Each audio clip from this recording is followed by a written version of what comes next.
de réunions de chantier tous les 15 jours dans la limite de 3 mois.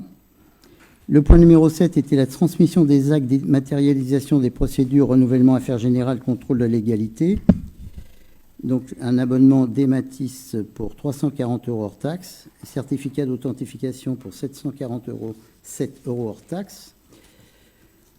Le point numéro 8 était les marchés publics, prestations intellectuelles pour la construction de l'école maternelle par Visory Prévention pour 4 260 € hors taxe. 4 260 695 €, par contre, sur la base du prix global forfaitaire défini ci-dessous. Donc, c'était le prix montant prévisionnel, hein, ce n'est pas le prix actuel. Phase de conception, 2 527 € hors taxe. Phase d'exécution, 11 923,75 €, soit un prix total de 14 451,25 €. Décision numéro 9, c'est le marché de mission de relevé topographique avec détection de réseau dans le cadre d'une opération de construction de l'école maternelle. Donc ça, c'est avec Foncier Expert pour la somme de 6 461 € hors taxe. Le point numéro 10, c'était le marché public de prestations intellectuelles de coordination SPS de niveau 2 dans le cadre d'une opération de construction d'école maternelle. Donc c'est GCEC, d'ailleurs qui est une entreprise vauxoise, pour un montant de 6 800 € hors taxe. Le point numéro 11 était le marché public de diagnostic phytosanitaire dans le cadre d'une opération de construction de l'école maternelle. Donc, un état des lieux de 650 € hors taxe, un rapport de rédaction du rapport de 600 € hors taxe et 200 € hors taxe pour la réunion. C'est bientôt terminé. Le point numéro 12 était le contrat d'entretien du bac à graisse de l'espace Marcel Cuche par la société Veolia Assainissement.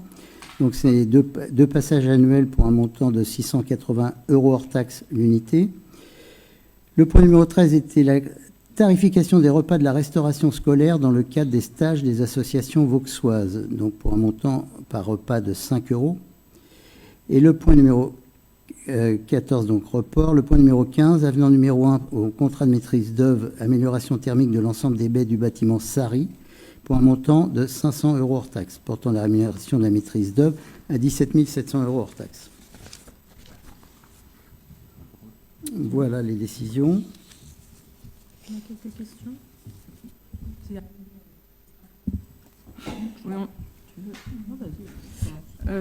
Sur les différentes décisions, on a des questions. Par exemple, sur la première, c'est quoi les investigations? Et c'était quoi le montant initial? C'est un avenant. Puisque c'est un avenant. Oui, alors ça, François. Donc, c'était complément d'investigation du groupe scolaire Saint-Nicaise pour le bâtiment autour de l'école maternelle. C'est un avenant au contrat de diagnostic BTP. Et c'est quoi l'investigation et c'était quoi le montant initial? Ça, je ne vais pas te les dire. Moi, je ne vais pas te les dire tout seul. C'est l'amiante et le plomb, d'après ce qu'on dit. D'accord. Vous avez besoin pour justement affiner. Prends le micro. Le micro. Oui. Comme je l'ai évoqué, c'était uniquement pour ou des diagnostics amiante ou plomb. C'est pour affiner le montant de l'APD. On avait besoin de connaître exactement s'il y avait du plomb ou pas dans les peintures et voir s'il y avait des traces d'amiante à droite et à gauche. Et il s'avère que malheureusement, on a trouvé pas mal de traces de plomb. Et le montant initial était... de cette prestation, je ne l'ai pas là. Non, c'était dans le même ordre ou c'est un avenant. c'était beaucoup moins élevé c'est un avenant, c'est des travaux supplémentaires parce qu'il faut faire quelques études en plus.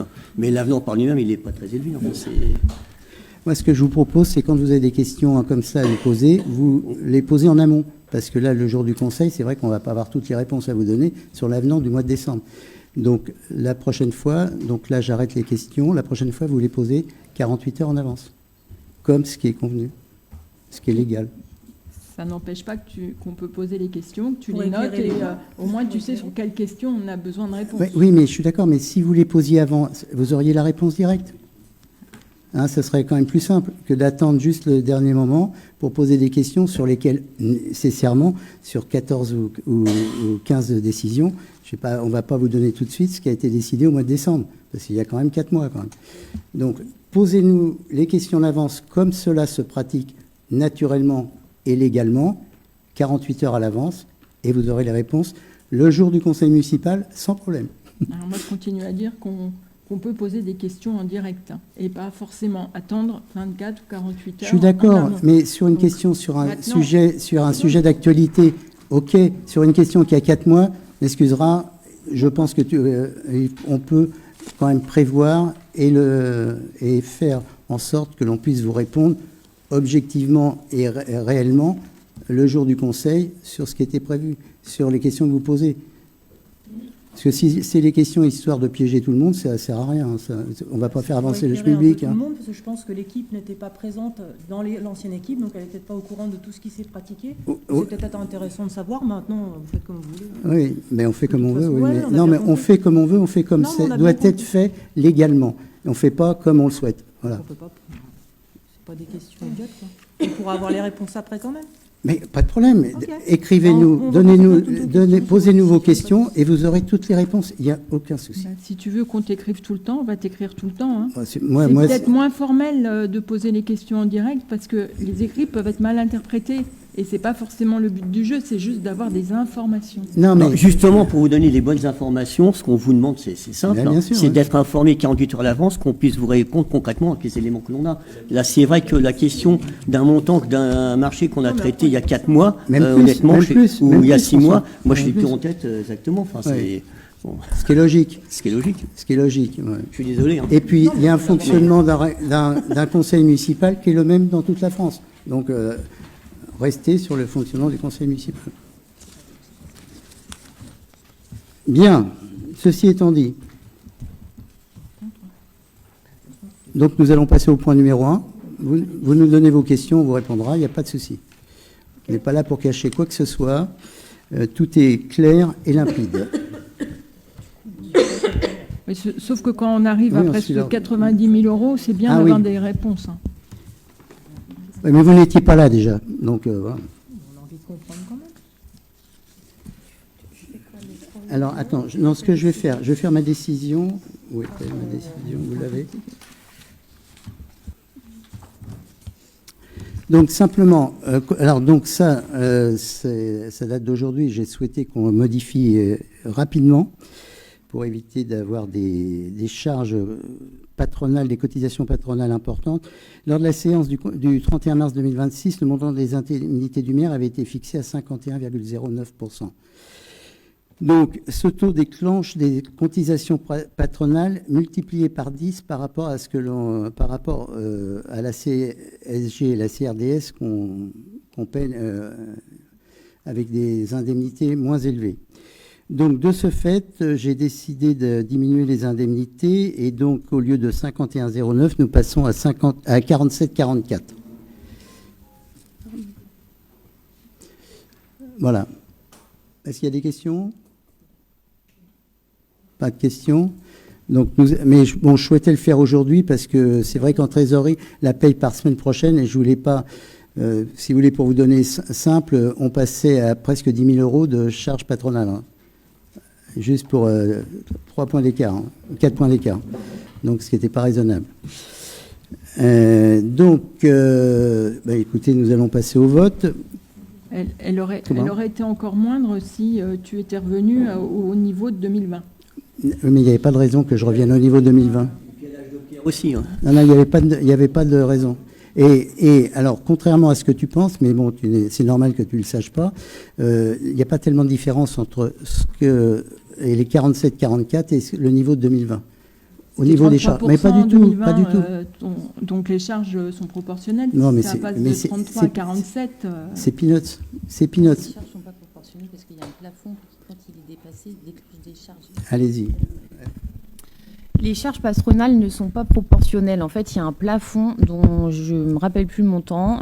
Quand on l'atteint, on n'est plus soumis juste à la CRDS et la CSG, mais à toute la batterie de charges patronales, comme sur une feuille de salarié. Et donc, du coup, au mieux d'être à 10% de charges patronales, on passe à 50%. Et je voudrais juste rappeler simplement, si je l'avais souhaité, ce que je ne souhaite pas, parce que je ne souhaite pas que la commune paye des charges complémentaires, le taux d'indemnité du maire est à 58,30, je n'avais même pas besoin de passer en conseil municipal. Ça passait directement, ce n'est pas une obligation. Donc j'ai souhaité diminuer ce taux qui est officiellement à 58,30, je passe à 47,44 pour ne pas payer de charges. Ce qui me semble logique. Je ne suis pas là pour payer des charges sur la commune, sur l'indemnité du maire. Voilà. Donc, ceci étant dit, nous allons passer au vote. Qui vote contre? Qui s'abstient? Donc 4 contre. Hein. Qui vote pour? Merci. Et comme ça, on peut modifier tout de suite. Si vous voulez, ce qu'il faut, c'est agir en responsabilité, c'est ce que je fais. Bien, point numéro 1 du conseil municipal, tel que était défini l'ordre du jour. Hélène, la prolongation de la convention territoriale globale. La Convention territoriale globale, CTG, s'inscrit dans une démarche stratégique partenariale entre la Caisse d'allocation familiale et les collectivités locales, visant à renforcer la cohérence et l'efficacité des politiques familiales sur les territoires. Depuis sa mise en œuvre, la CTG a permis de structurer l'action publique autour de priorités partagées: accueil du jeune enfant, soutien à la parentalité, animation de la vie sociale, accès aux droits, inclusion, logement, jeunesse et handicap. Dans le cadre de la prolongation de la CTG pour l'année 2026, plusieurs évolutions majeures viennent renforcer cette dynamique. La mise en place du service public de la petite enfance, conformément à la loi du 18 décembre 2023 pour le plein emploi et au décret numéro 2025-253 du 20 mars 2025. Ce service vise à garantir un accueil de qualité pour tous les enfants, à lutter contre les inégalités dès le plus jeune âge et à lever les freins au développement de l'offre d'accueil. Le rôle renforcé des collectivités locales en tant qu'autorité organisatrice de l'accueil du jeune enfant, avec des compétences nouvelles en matière de recensement des besoins, d'information des familles, de planification de l'offre et de soutien à la qualité des modes d'accueil. L'intégration du schéma pluriannuel de maintien et de développement de l'offre d'accueil du jeune enfant dans le cadre de la CTG, permettant aux collectivités signataires d'être dispensées de produire un schéma spécifique, sous réserve que le contenu de la CTG soit conforme aux attendus réglementaires. Une approche territoriale renforcée, fondée sur le diagnostic partagé, la concertation avec les partenaires et les usagers, et une évaluation structurée des actions menées. Un engagement renouvelé de la CAF pour accompagner les collectivités dans la mise en œuvre de leurs compétences, notamment par le biais de financements bonifiés et d'un appui en ingénierie sociale. La prorogation de la Convention territoriale globale réaffirme la volonté de la CAF des Yvelines et la commune de Vaux-sur-Seine de poursuivre leur collaboration dans le cadre d'un projet de territoire ambitieux, solidaire et adapté aux besoins des familles. Il est proposé au Conseil municipal d'approuver l'avenant de la prorogation de la Convention territoriale globale avec la CAF et d'autoriser le maire à signer tout document qui serait rendu nécessaire par l'application des dispositions de la présente délibération. Bien. Est-ce qu'il y a des questions? C'est sous la responsabilité de qui? De l'agent ou du maire? C'est quoi la question? Reformuler la question? C'est sous la responsabilité de qui? De l'agent, d'un agent ou du maire directement? Mais la responsabilité de quoi? De la mise en place de cette convention pour avoir une approche renforcée. Est-ce que c'est qui Les agents n'ont jamais de délégation sur ce... Là. Donc c'est de la responsabilité Toujours. du maire. Toujours.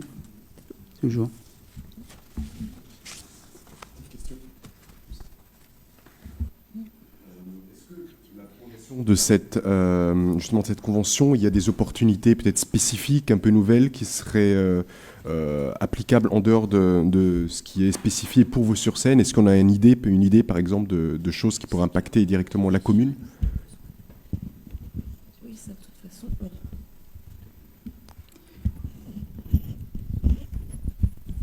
Allez-y. En fait, le but de la prorogation, c'est qu'en fait, il y a un vrai travail en amont si on veut refaire une vraie convention avec la CAF. En premier lieu, refaire un diagnostic et évaluer les besoins de la commune. Est-ce qu'ils sont nouveaux? Est-ce qu'ils sont inchangés?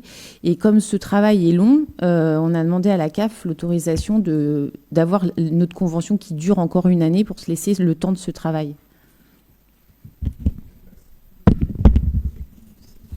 Oui, c'est une prolongation de 12 mois. Est-ce qu'il y a d'autres questions? Non. Donc nous allons passer au vote. Qui vote contre? Qui s'abstient? Qui vote pour? Unanimité, merci. Le point numéro 2, Jean-Marie. Jean-Marie, il faut que tu... Désignation des membres de l'Association locale de développement sanitaire ALDS. Créée en 1983, la LDS, Association locale de développement sanitaire, est une association loi 1901, regroupant des professionnels de santé, des communes et des collectivités institutionnelles. L'association a mis en place un ensemble de services de maintien à domicile. Les services interviennent sur 29 communes autour du canton de Meulan. L'association ALDS est devenue Fédération ALDS depuis 2007 et s'articule comme suit. Le conseil de surveillance composé de 17 membres, le directoire de la LDS composé de 4 membres, le délégué général de la LDS, les fonctions support, trésorerie, comptabilité, informatique, administratif et logistique. 3 associations apparentées, la SSIAD ALDS, c'est le service de soins infirmiers à domicile, l'ESA, équipe spécialisée Alzheimer, la SAP ALDS, service d'aide aux personnes, et le GRYN, réseau de santé. Depuis sa création, la LDS est inscrite dans des actions spécifiques et complémentaires qui visent à organiser, dans les meilleures conditions possibles, le maintien à domicile des personnes âgées dépendantes et ou handicapées, en offrant une prise en charge globalisée grâce à la mise en place de nouveaux services. Il est proposé au conseil municipal d'approuver l'adhésion de la commune et de désigner les représentants de la LDS. Bien, donc pour les représentants de la LDS, je vais vous proposer 2 noms, donc Jean-Marie Morandi et Jean-Raymond Marchadier. Donc, est-ce qu'il y a des questions?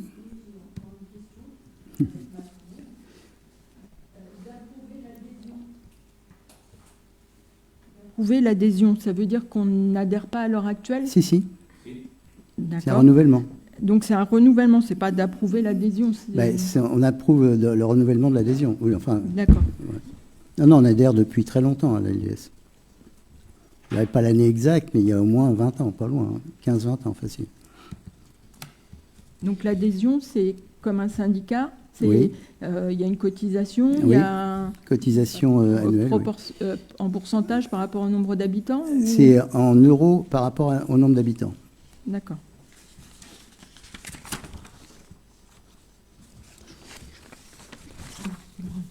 Bien, nous allons passer au vote s'il n'y a pas d'autres questions. Qui vote contre? Qui s'abstient? Qui vote pour? Merci.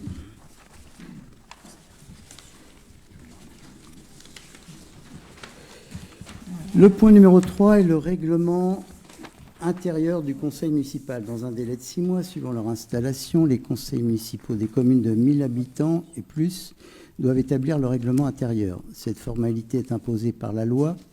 Le règlement intérieur précédemment adopté continue à s'appliquer jusqu'à l'établissement du nouveau règlement. Le règlement intérieur précédemment en vigueur peut être adopté dans les mêmes termes ou faire l'objet de modifications. Le contenu du règlement intérieur est fixé librement par le conseil municipal, qui peut ainsi se doter des règles propres visant à faciliter son fonctionnement et améliorer la qualité de ses travaux.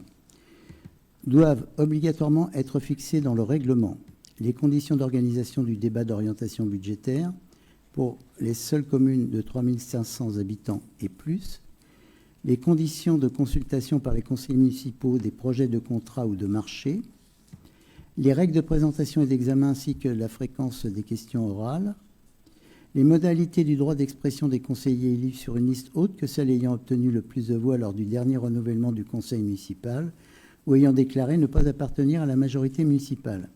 dans les supports utilisés par la commune, par exemple bulletin d'information générale, pour diffuser les informations générales sur les réalisations et sur la gestion du conseil municipal. Un projet de règlement est proposé en pièces jointes. Donc vous l'avez tous eu. Est-ce qu'il y a des questions sur ce règlement? On a repris les grandes bases du règlement.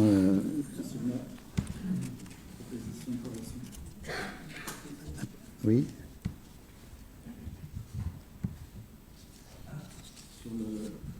Sur l'article 27, je propose de supprimer vos nouvelles qui n'existent plus. C'est pas à jour. Voilà, c'est juste une petite correction. Il ne reviendra pas? Bon. On peut l'afficher, le règlement, s'il vous plaît? Oui. Il y a quand même beaucoup d'articles.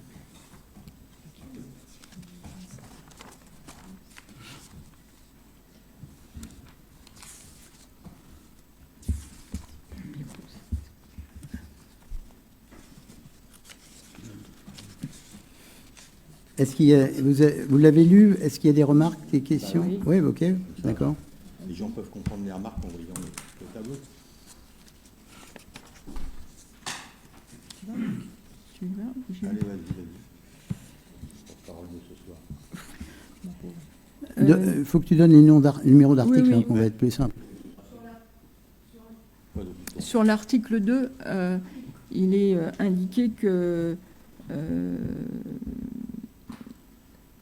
la convocation, elle est également publiée par voie électronique, puisqu'elle apparaît sur le site et sur Facebook.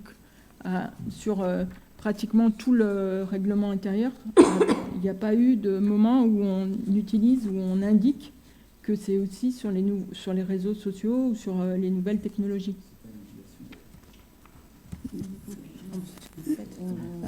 Vas-y, réponds. C'est une information qui n'est pas légale, c'est juste une information supplémentaire pour la population.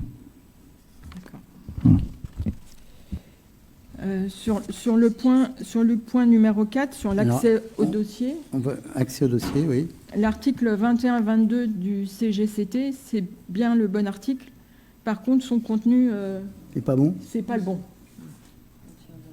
C'est Alors, attends, 21-26 de CGT, en reprenant la loi de 1978. Donc les articles à l'intérieur, c'est pas le bon article.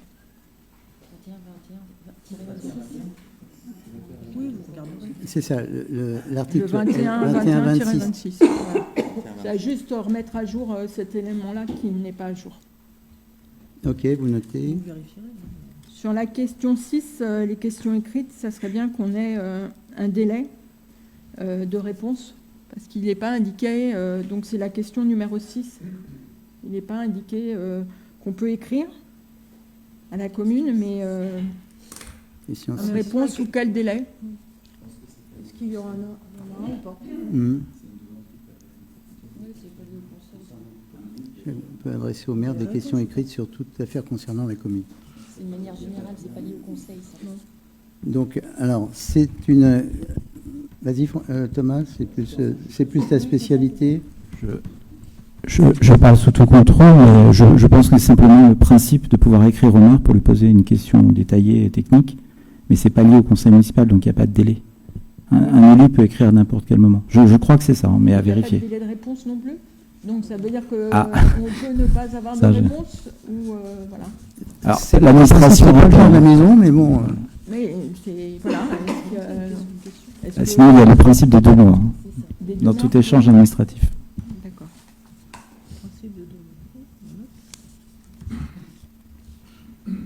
Après,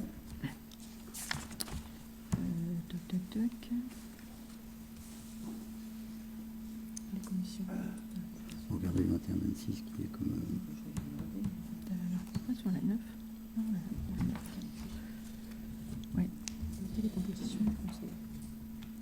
Sur l'article 9, la composition et la modalité de fonctionnement des comités consultatifs sont fixées par délibération du conseil municipal et doivent refléter la composition du conseil. On est d'accord. Mais ce n'est pas indiqué.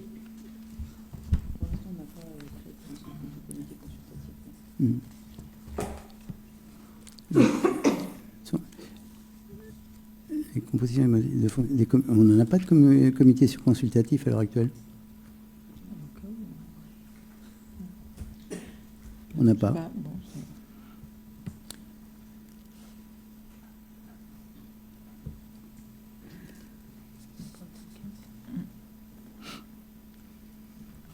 après, je suis sur la question numéro 15, ou même l'article 15, ou même l'accès et la tenue du public lors du conseil municipal et les enregistrements des débats. Elles doivent être bien sûr diffusées dans la réglementation, dans le respect de la RGPD. Et normalement, on doit ne pas avoir non plus, comme c'est le cas dans le conseil municipal, d'avoir de remarques ou d'approbation, de désapprobation ou de commentaires. Or, ce n'est pas le cas. C'est-à-dire Lors du direct. Lors du direct. Il y a des commentaires, en fait, qui sont pas... C'est pas le... Donc, si lors c'est du en conseil direct. municipal, personne ne peut s'exprimer, c'est la même chose sur les réseaux sociaux. Personne ne devrait pouvoir s'exprimer ou apporter une approbation, une Ah, mais désapprobation. là, moi, je ne suis pas sur les réseaux sociaux, je ne contrôle pas. Ben, hein, dans je ce veux dire. cas-là, si on diffuse le conseil en direct, on doit aussi... Ben, c'est le cas, Stéphane, il Oui, on peut diffuse les en direct. Mais les commentaires et les remarques... Non, mais Ah ben non. Ben oui. Il y en a eu. Ben, normalement, si dans le conseil, dans l'assemblée, le public ne doit pas apporter d'approbation, de désapprobation, de commentaires, ben, dans les réseaux, ça doit être la même chose. En direct, il ne devrait pas pouvoir. bon. Alors, il faut donc, on va vérifier cela, parce que, bon, moi, je ne regarde pas ensuite, alors je ne peux pas dire s'il y a des commentaires ou pas. Mais, donc, Thomas, on vérifie? D'accord. OK. Dans l'article... Donc, ce sont des commentaires désagréables, je suppose. Des coupures de micro. Oui, ça c'est pour le débat ordinaire, justement. On en vient sur l'article 19. Que le maire peut interrompre le... Voilà. Là, toi, je t'ai coupé le micro, il faut que tu le rallumes. On redit sur l'article 19, au-delà d'un délai raisonnable. Donc, c'est quoi la durée du délai raisonnable? C'est tant que je parle pendant 1 heure? Non, c'est... Oui, non, mais je suis d'accord, parce que c'est vrai qu'on voit Le maire peut interrompre l'orateur, c'est vrai, et l'inviter à conclure. Mais ce n'est pas pour autant que vous devez couper les micros. Non, mais c'est vrai que quand on voit des débats à l'Assemblée, tout ça, on dit, bon, monsieur, vous avez 3 minutes, ou madame, vous avez 3 minutes pour vous exprimer. On peut mettre un temps, si on peut mettre 2 minutes, par exemple. Ce serait déjà une avancée. On va bien préparer. On va bien préparer. Parce qu'après 2 minutes, hop, je coupe.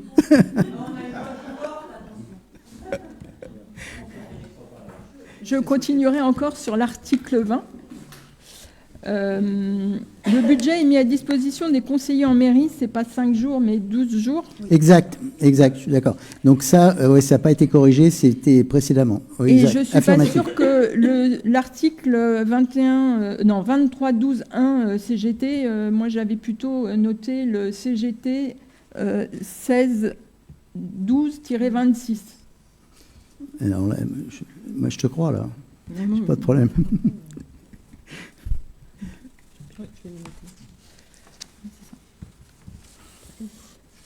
Bon, Non, mais c'est vrai que le budget, précédemment, c'était 5 jours, et maintenant, c'est 12 jours. Oui.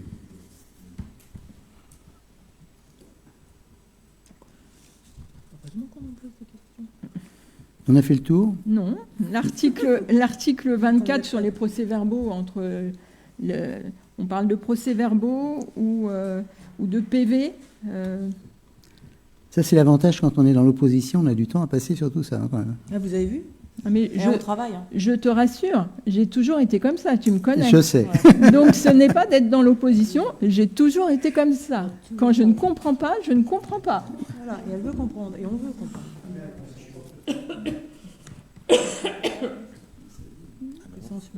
Alors, le 24? Le 24, c'était... Parce que les 2 minutes vont bientôt être écoulées. Sur l'histoire des procès-verbaux. Elle va vous prendre êtes le pour le- relais, hein, si...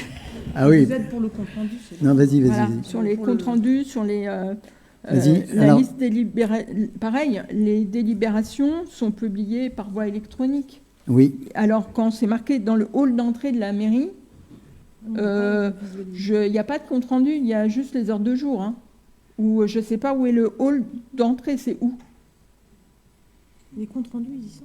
ou c'est Là, le compte rendu Ouais. est affiché dans le hall de l'entrée de la mairie. c'est sur le passage, oui, c'est dans le... Ah bah, moi, je les ai vus ni dehors, D'accord. ni affichés à l'accueil. L'article 25, C'est marqué Ok. dans le Article hall. 25, faut- Article 25 sur le compte 25, rendu. 25, oui. Là, dans le hall d'entrée de la mairie. Bon. Il est affiché où? On va pas mettre le hall d'entrée. Non, oui, c'est pas Il est affiché à la mairie. à la mairie.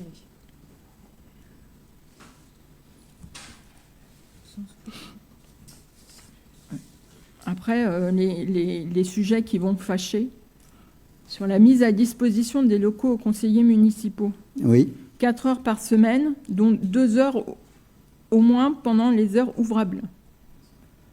c'est écrit, hein. Oui, mais c'est pas parce que c'est écrit qu'il ne faut pas que ça soit plus. Ah non, mais on reste sur ce qui est écrit. Donc tu restes sur ce qui est écrit, donc ça porte atteinte à la liberté d'expression politique dans ce cas-là. Bah, si de tu veux. se réunir moins que 4 heures dans des jours ouvrés. Donc ça veut dire quoi? Les jours ouvrés du lundi au vendredi, les horaires de mairie, c'est quoi? Ouvrable. Oui, mais c'est quoi? Mais c'est pas obligatoirement à la mairie, hein. Mais non, mais ce local sera mis à disposition 4 heures par semaine, Oui, dont mais c'est 2 ça. au moins pendant les heures ouvrables. Oui. Donc ce qui veut dire que ça ne peut être que du lundi au Écoute, vendredi. moi, le vécu me fait dire que ça, c'est des discussions de début de mandat.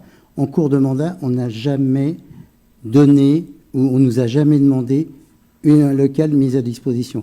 Alors, bon, les temps changent, bon, bah, je veux bien.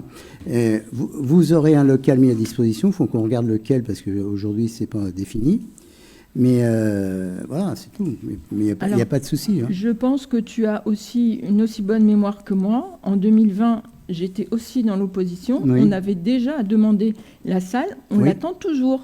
Oui, mais bon, t'es parti au bout d'un an, alors qu'est-ce que tu veux? Mais je pense que mes collègues Et puis- l'attendent toujours. Non. Marc, on n'avait pas besoin à l'époque. Elle est partie pas au bout d'un an, elle Un est an et partie demi, au elle. bout de 2-3 mois, ainsi qu'Aurore. Mhm. Je ne vais pas être rappeler les conditions des premiers conseils où elle se faisait quasiment insulter à chaque fois qu'elle ouvrait la bouche, avec des réflexions du style « t'avais qu'à choisir le bon camp ». Donc je pense qu'on va pas revenir là-dessus. Bon, Je n'ai pas le après, souvenir. effectivement, avoir un local à disposition, il faudra nous dire lequel, quoi. Oui, c'est ça, exactement. Hein? Exactement. On va trouver, il n'y a pas de souci. Non, mais c'est normal, c'est la loi, bon, c'est comme ça, il n'y a pas de problème là-dessus. Donc, L'article 27 sur le bulletin d'information. Vu qu'on n'en a plus qu'un.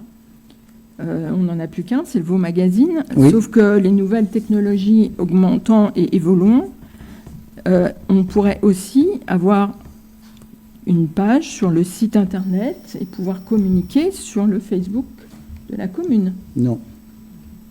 Un tiers de page? Non, on ne fait pas d'information politique sur la commune, sur les Facebook et sur le site. Sur le magazine, pas de souci. Mais il n'y aura pas d'information politique, c'est une information générale. Je ne veux pas, on ne souhaite pas qu'il y ait d'information politique sur le site de la commune. Alors il est bien dommage que tu n'ailles pas sur les réseaux qui dépendent de la commune, parce que quand la liste... Il n'y a pas de réseau qui dépend. ta liste se remercie les gens d'avoir été élus, c'est bien, non pas une information d'ordre général, mais une information d'ordre politique, puisque tu nommes la liste. Mais oui, Via ville de Circé ou oui. Donc dans ce C'est la cas-là, municipalité, hein. Non, tu n'as pas marqué la municipalité, tu as marqué Enfin, moi, la liste. j'avoue que j'ai Ou- rien marqué. Voilà, donc c'est la liste. Donc ce n'est plus dans Non, le mais cadre bon, d'une alors, information. qu'il y ait une erreur. Alors après, moi, je veux bien qu'il y ait une erreur. OK, pourquoi pas, mais il n'y aura pas d'informations politiques sur le site de la ville et sur le Facebook de la ville. Ce n'est rien que des informations générales concernant les associations, concernant l'actualité, mais pas d'informations politiques.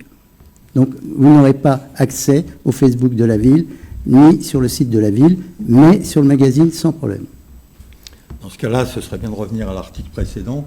Non, Et 900 caractères, C'est le même. s'il n'y a que ce support-là, enfin qu'il n'y en a plus qu'un, puisque double. apparemment Oui, l'autre oui. disparaît. Mais c'est ce qu'on avait... C'est un vraiment... tiers de page. Ouais, mais enfin, on ne peut rien faire en 900 caractères. Ah, mais nous, on le fait aussi, on fait pareil. Hein. Oui, enfin, vous avez les 24 pages avant. Donc, Non, ce sont des pages d'information générale. Oui. Quand on fait le forum des associations, quand on fait la rentrée scolaire, c'est pas la commune, c'est pas... on fait pas de com directement sur... Enfin, indirectement. non, Jouons pas, c'est pas une tribune jouons politique. pas les autruches. Non, non, non, non, mais... de ce qui se passe, de Ouais. la vie de la commune, Hum. ce qui intéresse tout le monde, Ouais. toi en premier. Ouais. Donc, je ne sais pas. Oui, c'est de l'information générale. Moi, je pense qu'il faut quand même... Il y a une tribune, ok, pour chaque part. Adam aura aussi son... C'est la tribune, mais je c'est pense 900 qu'on caractères. peut très honnêtement, si on veut faire un peu de démocratie, accorder une dernière Ça fait page, plusieurs fois que tu dis c'est-à-dire qu'on n'est pas démocrate. Hein.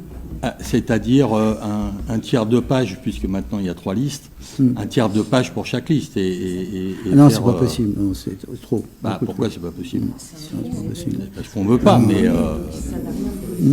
je rappelle aux gens que 900 caractères, c'est avec les points, les espaces, les tatis, les tatas. Bon, bonjour, tout le monde va bien. Non, non, puis non. ça nous cantonne à ça, quoi. Ouais. Hein. On a les mêmes règles. La proposition était de passer de 900 à 1500 caractères, Non. parce que nous sommes désolés auprès des Vauxois, on ne leur dira pas bonjour, on ne leur dira pas merci, parce qu'on va aller, effectivement, si on n'a que 900 caractères, on n'a pas le temps ou le nombre d'espaces d'écrire bonjour, monsieur, madame, Vauxois, etc. Donc on ira dans le vif du sujet, donc de passer juste de 900 caractères à 1500. Eh bien, non. Non, mais vous pouvez demander, il n'y a pas de problème, mais c'est non. C'est non, tout le monde sera Je te régi rassure, de en la même 2020, façon. c'était non déjà. Hein. Oui, ben oui. Ben oui. Oui, oui. Non, mais c'est pas pour. Mais on va pas faire des tribunes. On fait. Chacun aura sa tribune de 900 caractères. Nous aussi, on compte aussi parce que une fois il y a eu une erreur, mais on a recompté et on compte nos 900 caractères. Et c'est pour tout le monde pareil. C'est pas parce que. Je veux dire, à ce moment, vous faites une parution extérieure. Vous faites votre magazine. Oui, non, mais voilà, bon, c'est ça. Bon. Non, non.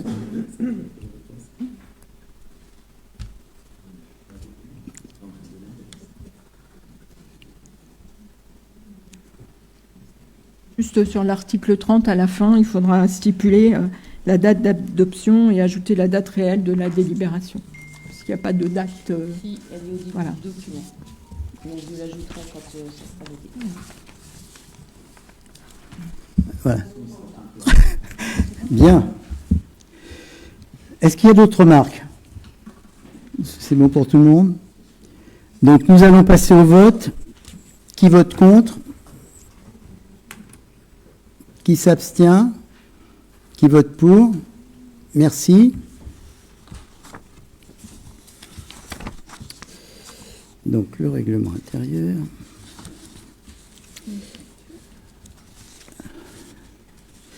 Donc, le point numéro 4, les représentants des commissions au conseil municipal. C'est vrai que la dernière fois, on a été un peu rapide sur la lecture et donc chaque groupe doit être représenté. Donc, donc on reprend les commissions. Alors, sur la majorité, il n'y a pas tellement de changements. Mais donc, si vous pouvez monter. Oui, enfin, non, mais voilà. Donc, on reprend les commissions, donc toujours composées de 8 membres avec une représentation proportionnelle, soit 6 membres de la majorité d'opposition, sans compter le maire qui est président de droit. Donc, sur la commission finances, alors donc il y avait...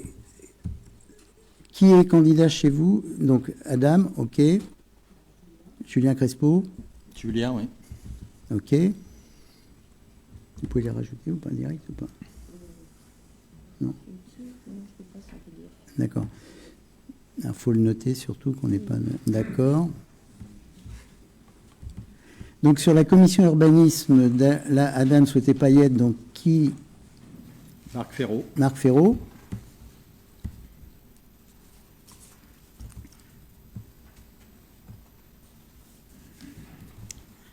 Je vais le noter en même temps.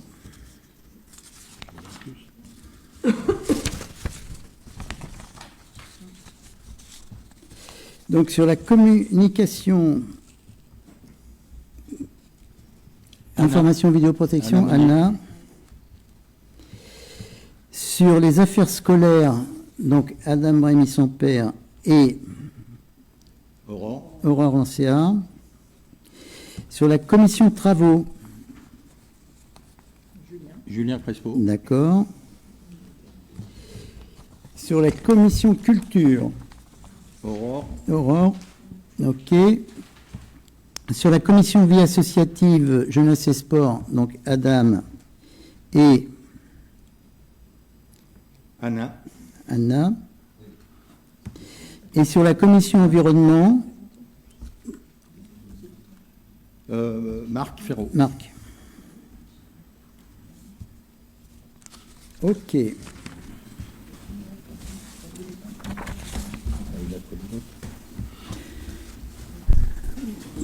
Bien, est-ce qu'il y a des questions? Donc on a rétabli. Qui vote contre? Qui s'abstient? Qui vote pour? Merci. Donc le point numéro 5, c'est la commission communale des impôts directs, proposition du commissaire au directeur régional des finances publiques. Donc les dispositions du Code général des impôts prévoient l'institution dans chaque commune d'une commission communale des impôts directs. Celle-ci est présidée par le maire ou par un adjoint délégué. La CCID intervient chaque année dans le processus d'évaluation des valeurs locatives, tant pour les propriétés bâties et non bâties. Elle émet notamment un avis sur les modifications proposées par l'administration fiscale. Dans les communes de plus de 2000 habitants, cette commission est composée du maire ou d'un adjoint délégué président de la commission, de 8 commissaires titulaires et de 8 commissaires suppléants. Alors, nous, c'est plus que ça. Hein. Nous, donc, c'est 16 titulaires, puisqu'on a 5000 habitants, hein. Donc 16 titulaires et 16 suppléants. La nomination des membres de cette commission doit intervenir dans un délai de 2 mois à compter de l'installation du conseil municipal. Les commissaires titulaires et suppléants en nombre égal sont désignés par le directeur départemental des finances publiques. Ça veut dire que les gens qui sont inscrits aujourd'hui ne sont pas obligatoirement ceux qui seront retenus, puisque ce n'est pas nous qui décidons. Sur proposition du conseil municipal, à partir d'une liste de contribuables en nombre double, 16 noms pour les commissaires titulaires et 16 noms pour les commissaires suppléants, soit un total de 32 personnes. Les personnes proposées doivent remplir les conditions suivantes. Nationalité française ou ressortissant d'un État membre de l'Union européenne, est âgé de 18 ans au moins, jouir de leurs droits civils, est inscrit au rôle des impositions directes locales dans la commune, être familiarisé avec les circonstances locales et posséder des connaissances suffisantes pour l'exécution des travaux confiés à la commission. Donc, ce qui veut dire que les personnes qui paient les taxes foncières ou une taxe d'habitation à partir du moment où ils sont en résidence secondaire peuvent être... Il est proposé au conseil municipal d'adopter la liste destinée à être transmise au directeur départemental des finances et un SA public. Oui. Donc, ce que je vous proposais, c'est la liste qu'on a établie, oui.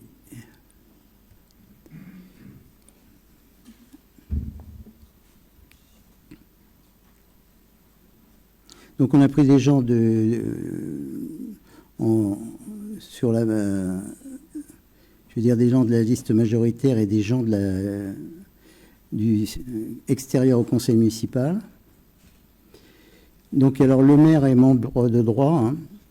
Donc, nous avons Kamela Jazz, Hélène Mastari, Michel Le Guillevic, donc extérieur au conseil, Patrice Lesage, Jean-Marie Morandi, François Imbert, Thierry Lachaud, Marie Tournon, extérieur au conseil, Noël Renaud, Jean-Christophe Couteau, extérieur au conseil, Philippe Cayette, extérieur au conseil, donc Jean-Pierre Couteau, extérieur au conseil, Laetitia Bridard, extérieur au conseil, Gérard Menéron, extérieur, Brigitte Chiumanti, extérieur, Pascal Collas, conseillère, Wilfried Palneau, extérieur, Franck Leboulch, extérieur, Jean-Fred Prost, extérieur, Thierry Paillard, extérieur, Alain Delafosse, extérieur, Luc Bachet, extérieur, Cindy Fraisse, conseillère, Jean-Raymond, conseiller, Pierre Arnaud, conseiller, Arnaud Rousseau, conseiller, Gérald Mercier, conseiller, et Jean-Claude Valtrini, extérieur. Donc, si vous pouvez nous donner 4 noms. Nous avons transmis une liste de 12 noms. Oui. A priori... A priori, il y en aura 4. Il y en aura 4. Ben oui, c'est au prorata. Hein. D'accord. Donc c'est au prorata Ben, de 16 ou au prorata de 32 ? Au prorata de 32. 4 élus sur 29, ça fait 4 sur 32. Mais en tenant compte que là, il y a des gens de la société civile qui ne sont pas... voilà. Nous aussi, on avait des gens de la société civile. Mettez-les. Mettez-les. Ça n'empêche pas de les noter. Les gens, au contraire, hein, pourquoi pas. Mais il y a 4 places. Ce qui est logique dans la répartition, quoi.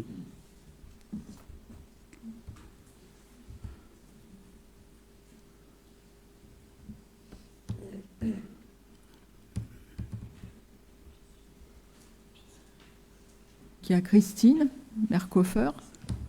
Oui, alors, on va noter. Je redonnerai les noms ou... On va les noter, les noms, quand même. Tout le monde est propriétaire sur la ville ou est en résidence secondaire avec taxe d'habitation, oui. Si on a envoyé le listing, c'est qu'ils étaient tous conformes à la demande. Donc, on a Nathalie Revenu. OK. Bruno Menz. Bruno Menz, oui. Et Alexandra Dartron. Et derrière. OK. Donc, alors, toutes ces personnes, hein, même toutes les personnes qui sont sur les 32 personnes, personne n'est sûr d'être en place, excepté le maire. Hein. Donc, ce sera une décision qui sera prise... J'avais juste une remarque que normalement, la commission communale des impôts, c'est pas forcément une proportionnelle. Ce qui veut dire que dans les syndicats, on aurait pu être à la proportionnelle aussi, ou dans la caisse des écoles. Non. Mais là, j'ai fait à la proportionnelle parce que je ne voyais pas pourquoi vous donnez 12 noms sur 32. Je suis resté sur le 29, 4, 32, 4. Ça aurait été 5, 32, ça aurait fait 5, j'aurais fait les 5. Voilà. Mais bon, je savais bien que ça n'allait pas convenir, mais bon, c'est comme ça. Et là, tu vas positionner les noms en suppléant ou en titulaire, ou c'est les impôts qui décident qui sont les... Exact, voilà. C'est eux qui tirent au sort. Il n'y a pas de place. Hein. Qu'on soit premier ou 32e, ça ne veut pas dire qu'on ne sera pas titulaire ou suppléant, ou rien du tout d'ailleurs.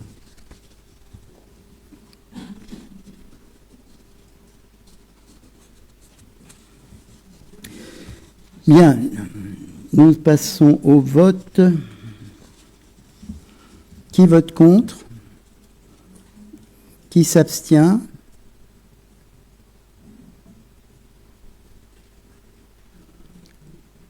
C'est pas sympa pour ceux qui sont... Qui vote pour? Oui, mais 4, c'est pas assez.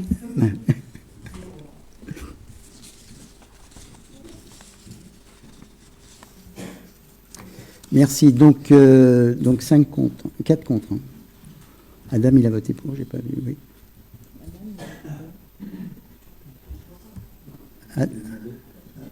Adam, c'est pour? Oui, d'accord. On ne fasse pas d'erreur. Bien, dénomination d'un espace public. Donc, la dénomination d'un espace public relève de la compétence du conseil municipal qui, en vertu de l'article L. 21-21-29 du Code général des collectivités territoriales, règle par ses délibérations les affaires de la commune. La dénomination doit donc obligatoirement faire l'objet d'une délibération. En règle générale, le nom choisi, par exemple, d'une personne célèbre, nationalement ou localement, décédée ou non, doit être conforme à l'intérêt public local, ne pas être de nature à provoquer des troubles à l'ordre public, ne pas heurter la sensibilité des personnes ni porter atteinte à l'image de la collectivité, respecter le principe de neutralité de service public qui s'oppose à ce que soient apposés sur les édifices publics des signes symbolisant la revendication d'opinions politiques, religieuses ou philosophiques. Donc, notre ami Alain Skadarka est décédé le 21 mars 2026, figure locale de l'association populaire de l'association Culture et Sport Vauxois. Il était connu de nombreux Vauxois, bien sûr.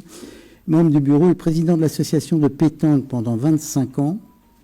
Donc, je suis allé sur place pour voir leur petit cahier, pour savoir qui avait été le plus longtemps président de la pétanque. Et c'est Alain qui était président pendant 25 ans, et donc celui qui suivait a été président pendant 8 ans. Donc il partageait sa passion de la pétanque avec ses amis du club. Afin de lui rendre hommage et après avoir consulté sa famille, il est proposé de dénommer l'espace de pétanque situé chemin des Clos, terrain de pétanque, Alain Skadarka, pas Skadarka tout court, hein. Alain Skadarka.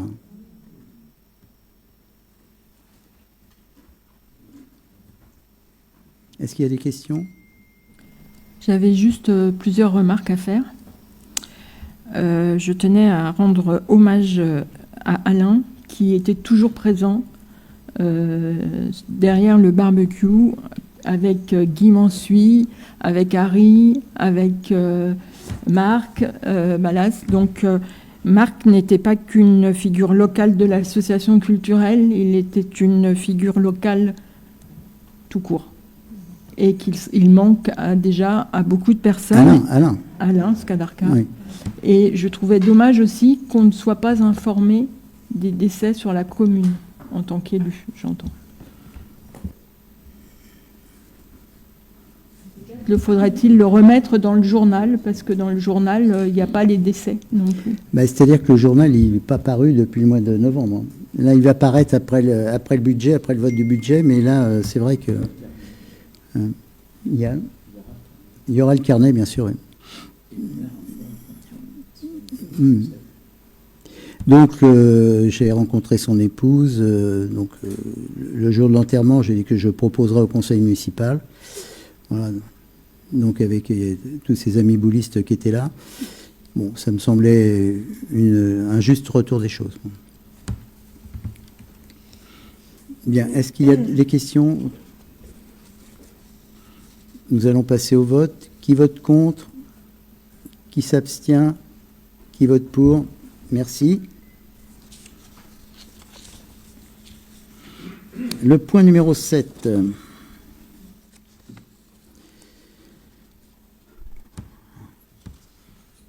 Le CNAS, Comité national d'action sociale, fondé en 1967 et régi par la loi du 1er juillet 1900, offre depuis sa création pour rendre effectif le droit à l'action sociale pour tous les personnels. Il a pour but l'amélioration des conditions de vie des personnels et des membres adhérents en assurant des services et prestations de nature à faciliter l'harmonisation entre vie professionnelle et vie familiale. Il conforte ainsi l'action des élus en matière de reconnaissance de leur personnel et contribue à l'attractivité des structures adhérentes ainsi qu'à la dynamique de valorisation des territoires. La ville de Vaux-sur-Seine est adhérente au CNAS, ce qui permet à ses agents de bénéficier de prestations sociales, famille, vacances, événements de la vie. Il appartient à la collectivité de déterminer les conditions d'inscription au CNAS de son personnel. À la suite d'un arrêt du 3 avril... C'est un arrêté, non? Non, c'est un arrêt de la Cour de cassation. Un arrêt de la Cour de cassation, d'accord. 3 avril 2024 de la Cour de cassation, l'URSSAF interdit désormais que l'accès aux prestations d'un comité social économique soit soumis à une condition d'ancienneté. Afin de se mettre en conformité avec les réglementations, il est proposé l'inscription immédiate des agents stagiaires, titulaires, en position d'activité, contractuels en position d'activité. Il est proposé au conseil municipal d'approuver les conditions d'inscription du personnel au CNAS.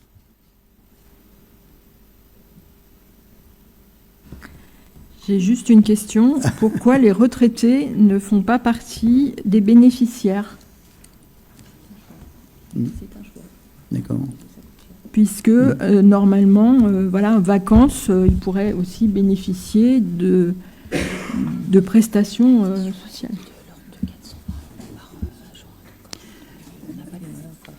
D'accord. Donc simplement, l'adhésion étant élevée à plus de 400 € pour les retraités, donc on a décidé de ne pas faire participer les retraités au CNAS.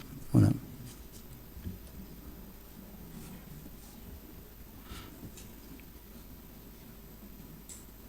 Donc seulement les personnes en poste peuvent en bénéficier. Oui.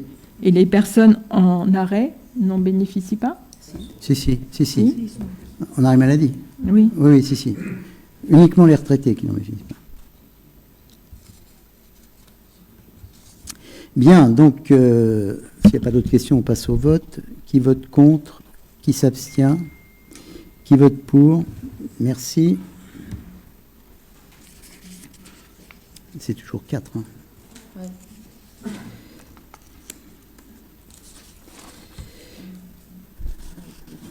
Donc, les délégués élus et les bénéficiaires du CNAS pour la durée du mandat. Donc, le CNAS, alors je ne vais pas vous répéter la même chose. Donc, il a pour but l'amélioration. Donc, on est hop. Il est administré, alors je ne vous relis pas le départ, hein, puisqu'on était sur le même texte. Il est administré et animé par des instances paritaires, agents élus structurés autour de 4 niveaux de représentation principaux, national, régional, départemental et local. Chaque collectivité territoriale adhérente désigne un représentant du collège des élus, dénommé délégué local des élus, et un représentant du collège des bénéficiaires, dénommé délégué local des agents, pour siéger à l'Assemblée départementale. Ils sont élus pour une durée égale à la durée du mandat principal.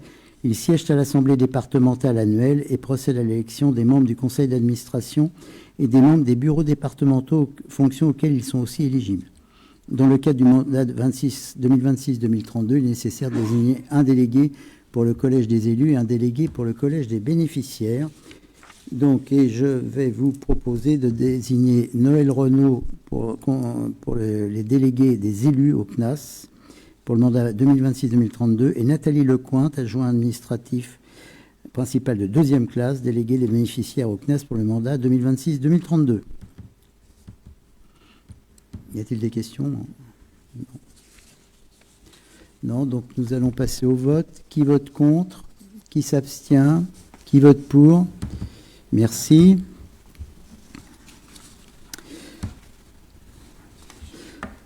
Il va falloir que je partage. Hein. Bah, si tu veux, oui. Très bien. Donc, création de poste de chargé de bibliothèque. Hélène. Non, les deux, tu fais les deux. C'est chez toi, les deux.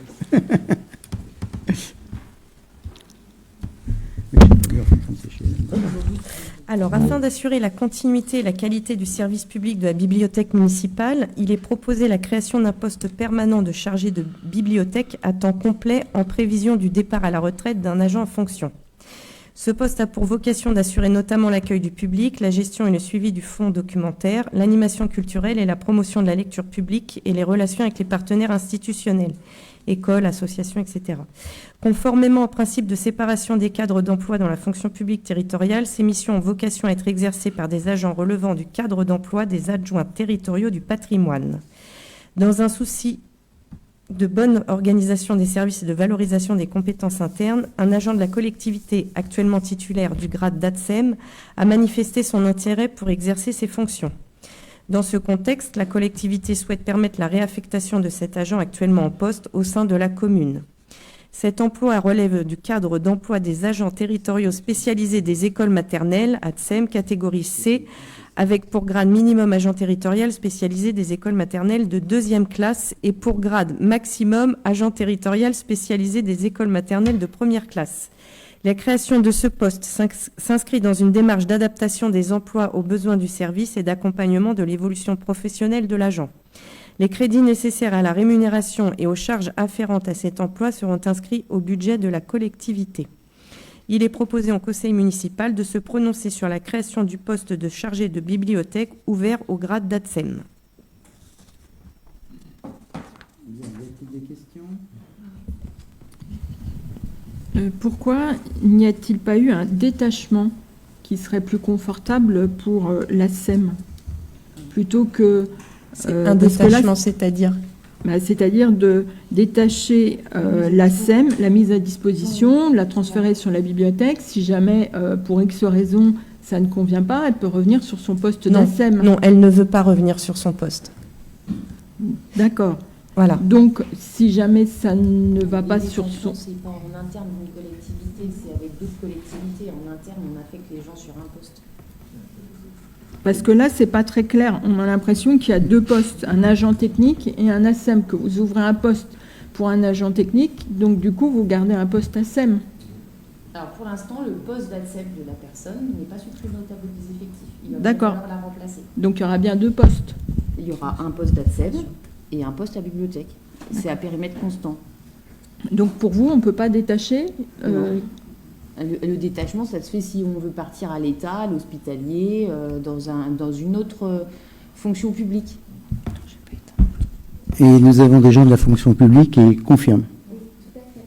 Mais je pensais que c'était plus sécurisant pour l'agent. Alors maintenant, effectivement, Mais quel est le elle ne risque souhaite pour pas revenir sur son poste d'ASEM, mais c'est plus sécurisant d'être détaché et d'aller sur un nouveau poste, de voir si on convient au poste. De toute façon, il faut remplacer cet agent. Donc la personne qu'on emploie pour la remplacer, on en fait quoi après si elle veut revenir Non, mais même dans une mutation d'un poste à l'autre, on a légalement 6 mois de rétractation. Donc si le poste ne lui plaît pas, elle peut repartir sur son poste quoi qu'il arrive. Donc pas besoin de détachement.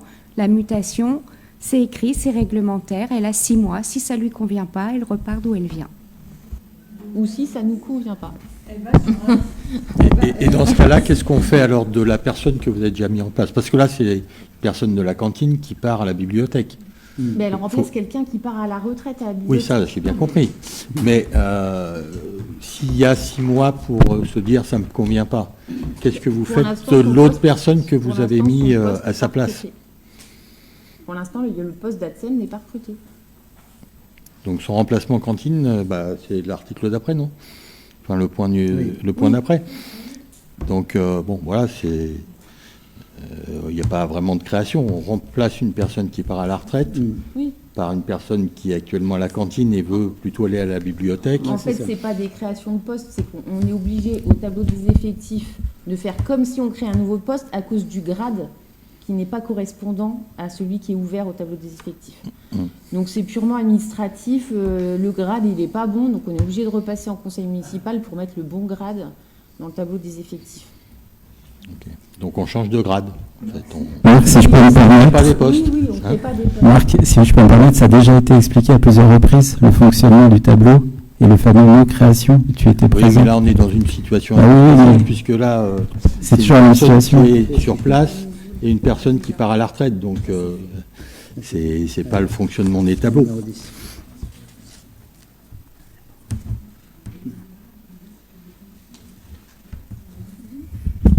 Je pense qu'il ne faut pas se créer des problèmes où il n'y en a pas, quoi.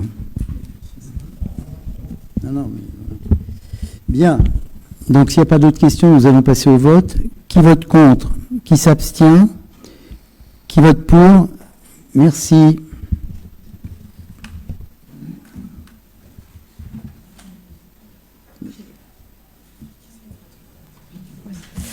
Donc, point numéro 10, création de postes de responsable de la restauration scolaire, entretien ADSEM. Afin d'assurer la continuité et la qualité du service public, il est nécessaire de procéder au recrutement d'un nouveau responsable du service de restauration scolaire, entretien ADSEM.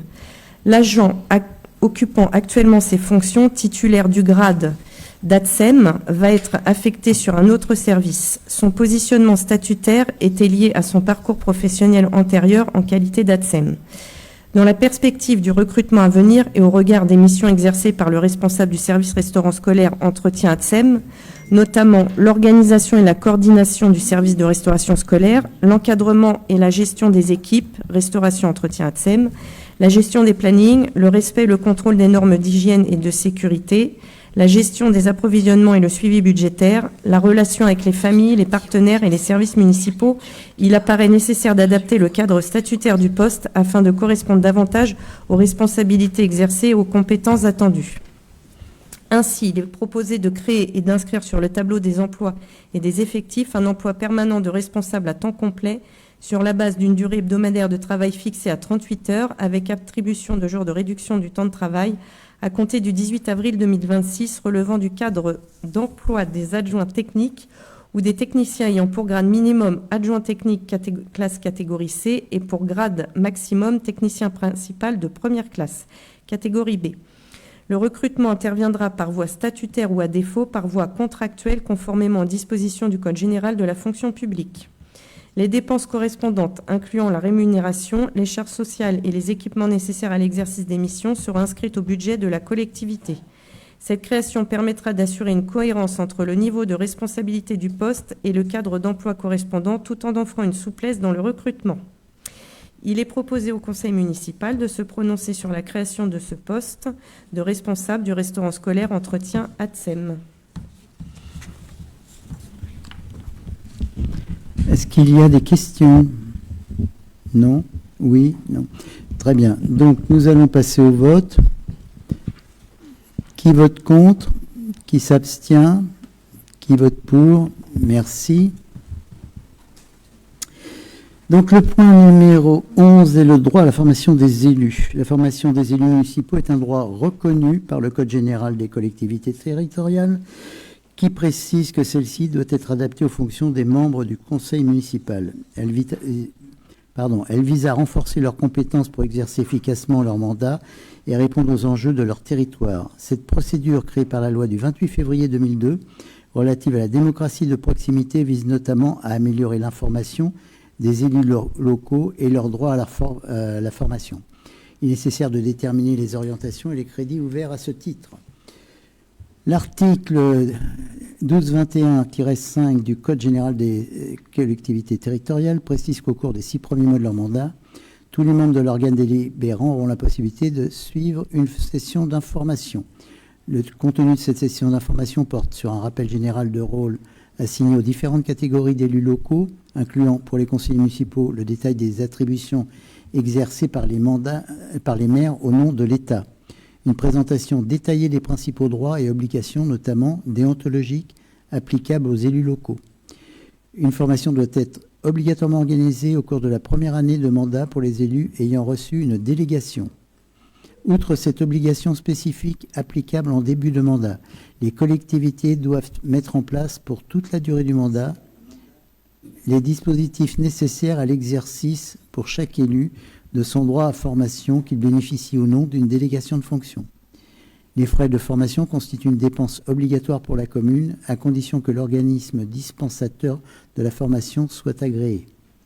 Le montant prévisionnel des dépenses de formation ne peut être inférieur à 2% du montant total des indemnités de fonction susceptibles d'être allouées aux élus de la commune, autrement dit 2% de l'enveloppe indemnitaire globale composée du montant plafond de l'indemnité du maire et des indemnités maximales des adjoints en exercice, c'est-à-dire titulaires d'une délégation, plus les majorations pour les communes qui y sont éligibles.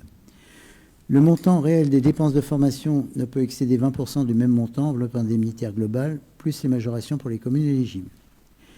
Les crédits relatifs aux dépenses de formation qui n'ont pas été consommés à la clôture de l'exercice au titre duquel ils ont été inscrits sont affectés en totalité au budget formation de l'exercice suivant. Ils s'accumulent ainsi avec le montant du budget formation obligatoirement voté chaque année. En revanche, ils ne peuvent être reportés après la fin de la mandature. Indépendamment des autorisations d'absence et du crédit d'heure, les élus municipaux peuvent solliciter de la part de leur employeur un congé pour pouvoir bénéficier des actions de formation. Ce congé est de 24 jours contre 18 auparavant par élu pour toute la durée du mandat et quel que soit le nombre de mandats qu'il détient. L'élu doit prévenir son employeur ou, s'il est agent public, l'autorité hiérarchique dont il relève, par écrit 30 jours au moins à l'avance en précisant la date et la durée de l'absence envisagée, ainsi que la désignation de l'organisme responsable du stage ou de la session de formation. La prise en charge de la formation des élus se fera selon les principes suivants: agrément des organismes de formation, priorité aux formations en lien avec les délégations, dépôt préalable au stage de la demande de remboursement précisant l'adéquation de l'objet de la formation aux fonctions effectivement exercées pour le compte de la ville, liquidation de la prise en charge sur justificatif des dépenses, répartition des crédits et de leur utilisation sur une base égalitaire entre élus. Les formations devront porter sur les thématiques suivantes: formation de gestion des politiques locales, intercommunalité, finances publiques, marchés publics, démocratie locale, fonctionnement des associations, maîtrise des réseaux sociaux. Les formations en lien avec les délégations, urbanisme, sécurité, les formations favorisant l'efficacité personnelle, conduite de projets et de réunions, maîtrise de la prise de parole en public, gestion des conflits. Donc il est proposé au conseil municipal d'acter le droit à la formation des élus. Il n'y a pas de questions. Ça manquait. Tu vas t'y habituer. Je suis déjà habitué. Si j'ai bien compris, on ne peut pas reporter le budget de formation après la fin de la mandature. Donc là, on repart à zéro. Donc on repart à zéro avec 2% du montant total des indemnités. Entre 2 et 20. De l'enveloppe. Qui est de 120 000, c'est ça, à peu près.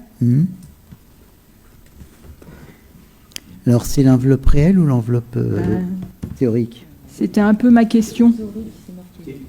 Théorique. Voilà.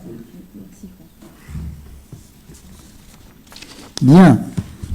Est-ce qu'il y a d'autres questions? Non. Donc, nous allons passer au vote. Qui vote contre? Qui s'abstient? Qui vote pour? Merci.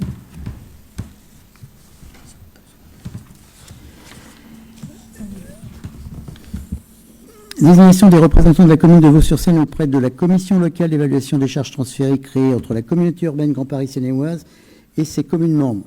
Alors, je vais juste en aparté. Donc, notre présidente Cécile Zamit-Popescu a été réélue brillamment hier présidente de la communauté urbaine avec 133 voix sur 143 votants. Donc, c'est un vote sans appel. Et c'est très satisfaisant parce que c'est une personne excessivement compétente. J'en profite en petit aparté.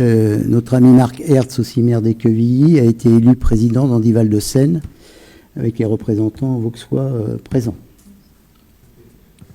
C'est pareil avec un vote sans contestation possible. 48 voix sur 56. Bien, donc, pour revenir à nos moutons, conformément à l'article 16... J'avais juste une remarque sur la CU. Pourquoi on n'a pas été informé des dates ou des différents conseils Ah non, mais ça, vous devez être informé. Je ne sais pas par qui. Je m'excuse, c'est moi qui ai oublié de vous transférer le mail. On est un peu submergé en ce moment, mais ça n'arrivera plus. C'est vrai que le post-élection, l'après-élection, c'est hard. Mais ça va se calmer dans les semaines qui viennent. Mais là, c'est vrai qu'on est sur tous les fronts en même temps. On est très, très occupé en ce moment, madame. Non, mais votre collègue, je l'entends, elle dit submergé. Alors, ça peut paraître peut-être excessif. Ah bon, j'attends de voir. Donc, conformément... Alors, on va reprendre la délibération. Oui. Vous pouvez remonter et redescendre. Donc, conformément à l'article 1609 nodis-C du Code général des impôts, il est créé entre l'établissement public de coopération intercommunale, donc le PCI, et les communes membres, une commission locale chargée d'évaluer les transferts de charges. Cette commission est créée par l'organe délibérant de l'établissement public qui en détermine la composition à la majorité des 2/3. Elle est composée de membres des conseils municipaux des communes concernées, chaque conseil municipal disposant au moins d'un représentant. La commission locale d'évaluation des charges transférées, la CLECT, a été créée par décision du conseil communautaire de la communauté urbaine le 9 février 2016. Elle est composée comme suit: de 1 à 9 999 habitants, un représentant titulaire et un représentant suppléant; de 10 000 à 19 999, 2 représentants titulaires et 2 représentants; et plus de 20 000 habitants, 3 représentants titulaires et 3 représentants suppléants. Conformément à l'article 21-33 du Code général des collectivités territoriales, les représentants de la commune auprès de la CLEC sont désignés par délibération du conseil municipal. Par conséquent, la commune de Vaux-sur-Seine, 5 263 habitants, dispose d'un représentant titulaire et d'un représentant suppléant. En raison du renouvellement général des conseillers municipaux, il convient de désigner les représentants de la commune. Il est donc proposé au conseil municipal de désigner les représentants de la commune auprès de la commission locale d'évaluation des charges transférées, créée entre la communauté urbaine et ses communes membres comme suit. Donc en représentant titulaire, donc je propose ma candidature, et en représentant suppléant, je propose la candidature de François Humbert. On souhaitait proposer la candidature de Julien Crespo. Et non. C'est un souhait. Non. Donc, est-ce qu'il y a d'autres questions? Nous allons passer au vote. Qui vote contre? Qui s'abstient? Qui vote pour? Merci. C'est le dernier point. Oui.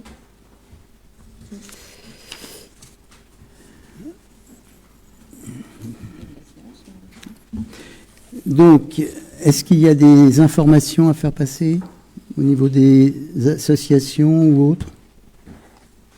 Non. Ah, Virginie. Il y aura 2 séances de cinéma pour les enfants pendant les vacances scolaires. Bien, nous nous revoyons le 28 avril, mais le 1er mai, il y a la brocante. Hein.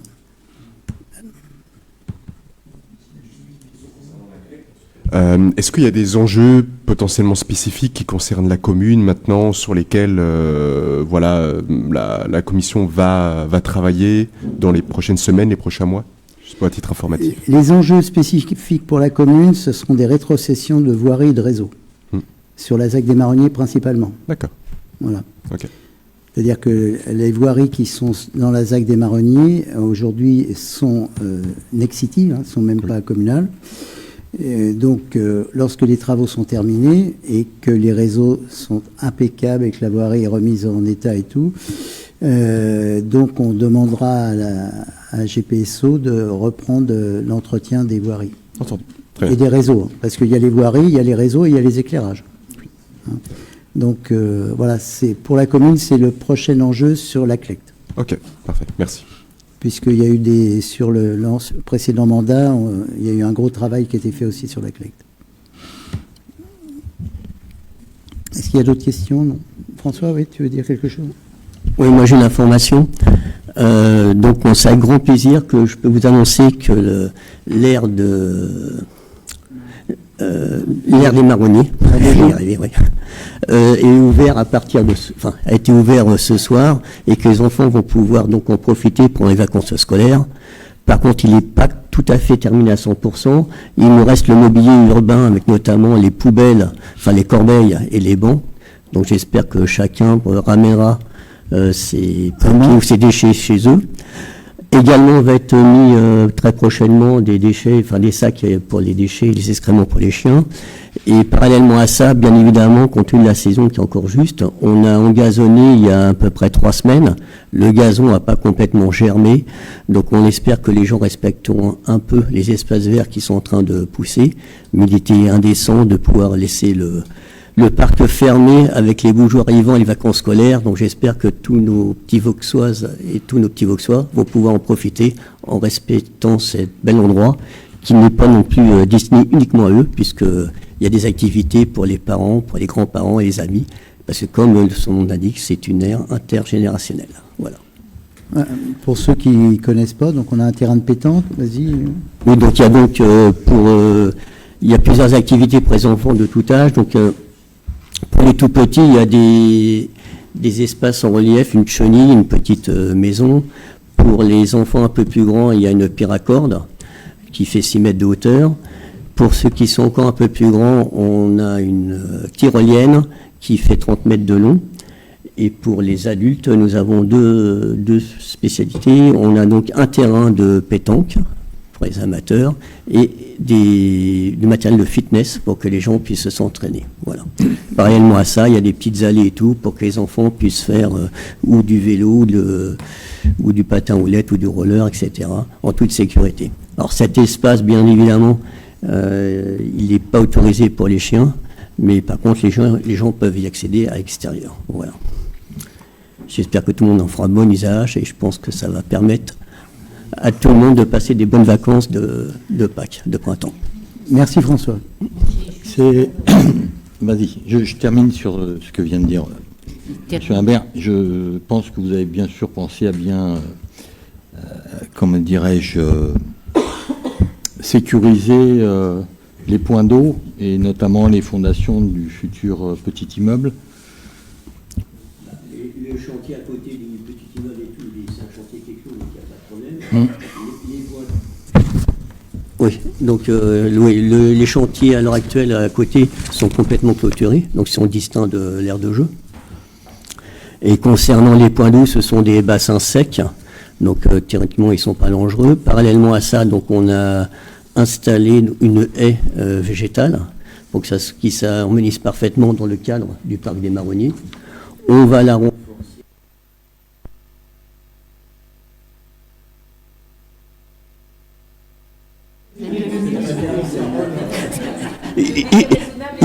Je suis désolé, j'ai dépassé 2 minutes, alors, mais bon. On va la renforcer par une clôture en bois qui va être installée dans les semaines qui suivent. En attendant, on a mis un grillage, mais je pense qu'il n'y a rien de spécialement dangereux. C'est une aire qui est située dans un endroit qui est plutôt calme. Les gens se promènent aussi en bord de Seine et tout, il n'y a pas des clôtures partout, etc. Donc il n'y a pas de problème là-dessus. Je crois qu'il faut que ça reste dans un endroit convivial et sympathique, et puis ça s'harmonise bien dans un cadre forestier. On ne va pas mettre des clôtures métalliques à droite, à gauche et tout. On ne va pas parquer les enfants comme les animaux. Je crois qu'on reste dans un site naturel. Non, c'est pas question de parquer qui que ce soit. C'est que l'autre fois, j'y suis passé et c'était loin d'être un bassin sec.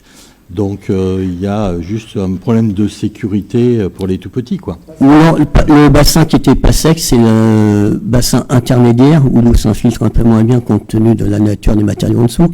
Mais autrement, les autres bassins sont en général secs et quand il pleut, les enfants sortent et il y a de l'eau. Il n'y a pas de problème. La Seine, elle n'est pas sèche non plus.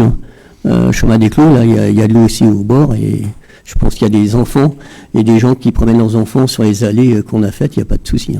Oui, tu es quand même un tout petit peu plus loin, mais bon, un tout petit, ça se baigne dans 20 cm, 30 cm, donc... mais un tout petit et sous les surveillance de ses parents ou de ses frères et sœurs ou de... Dans la logique, tu as raison. Non, mais quand tu parles du bassin, le bassin qui est juste parallèle à l'aire de jeu, il n'y a pas d'eau. C'est l'intermédiaire où il y a un fond qui est en glaise. Il y a de la glaise et tout, donc l'infiltre beaucoup moins bien. Mais chaque bassin correspond l'un avec l'autre et après se déverse. Ah oui, mais bon, sur l'intermédiaire, c'est vrai.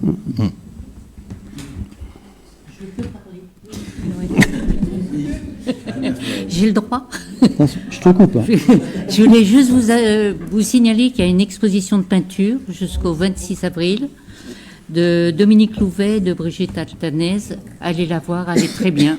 C'est ouvert de 14h à 18h tous les jours. Oui. Profitez-en. Et on a la fête du sport le 30 mai. Je voulais vous rappeler aussi. Voilà. Merci. Bien, donc nous allons lever la séance, il n'y a pas d'autre intervention. Donc il est 20h36, la séance est levée. Merci à tous. Bonne soirée.